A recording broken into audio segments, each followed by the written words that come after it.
కామారెడ్డి జిల్లా గాంధారి మండలం చెర్మల్ తండా అటవీ ప్రాంతంలో ఎలుగుబంటి సంచరిస్తుంది. రోడ్డుపై వెళుతున్న ఎలుగుబంటిని చూసి వాహనదారులు భయాందోళనకు గురయ్యారు. ఎలుగుబంటి సంచరిస్తున్న వీడియోలు తీసి ఫారెస్ట్ అధికారులకు వాహనదారులు పంపించారు. దీంతో ఫారెస్ట్ అధికారులు ఎలుగుబంటి సంచరిస్తున్న ప్రదేశానికి వెళ్లి పరిశీలించారు. ఎలుగుబంటి సంచరిస్తున్నట్లుగా ఫారెస్ట్ అధికారులు గుర్తించారు. ఇక రోడ్డుపై వాహనదారులు వెళ్లేటప్పుడు ఒంటరిగా వెళ్లకూడదని ఫారెస్ట్ అధికారులు సూచించారు.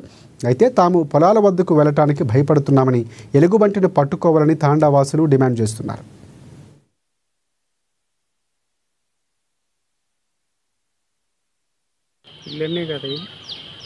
కాదు పెద్దది